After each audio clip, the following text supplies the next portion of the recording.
Исәнсез, хөрмәтле Моң сандыгы сәхифәсе тамашачылары.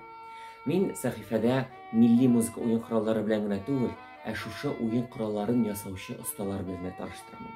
Һәм бүген агач курайлар ясаучы оста белән таныштырасым килә. Ул Ринат әфәнде Шәрипов. Әйдәгез, якыннанрак танышыйк аның курайлары белән. Менә минем кулда, күрәсез сез, шпоннан ясалынган, агачтан ясалынган бик матур конус формасындагы курайлар. Алар 7 уенлы, 7 пишекле. Менә сез күрәсез, аның бер очында Ринат әфәнденең тамгасы бар, РШ дип язылган.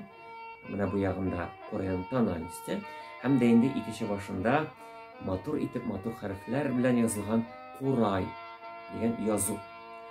Мондый курайлар сез беләсез, агач курайлар, алар озак гомерле түгел. Алар чатныйлар, ватылалар, уелалар. Шуңа күрә Ринат әфәнде махсус тартмаларда ясый. Әйдәгез, күрсәтим тартмалар белән. Тартмалары менә шушы цилиндр формасында ясалган курай савыта. Бу курай савытын инде мин берничә ел үзем белән йөртәмен. Менә аның эчендә менә шулай торып, матур итеп курайлар яши, курай яши. Менә бу цилиндр формасында булды. Аннан соң Ринат әфәнде ясый менә шундый озынчалый тартмаларда. Тартманың эчендә матур итеп бәрхет белән тышланган күрәсез. Курайларга анда шундай йомшак рәхәт.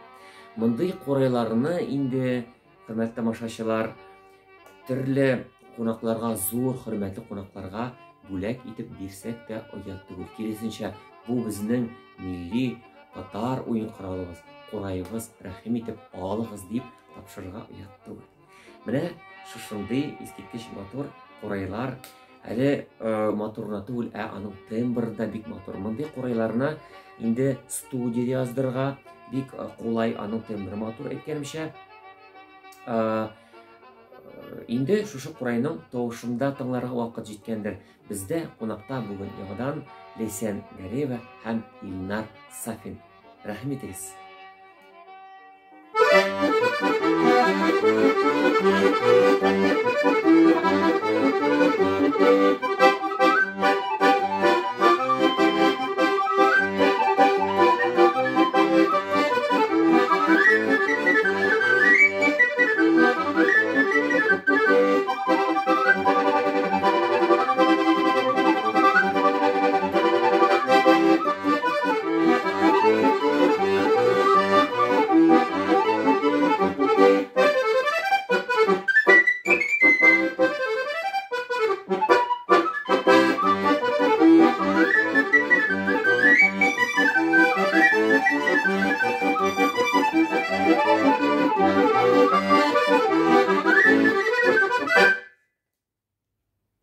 Рәхмәт Илнар, рәхмәт Ләйсән, искиткеч безнең милләтебезнең матур, дәртле көйләре.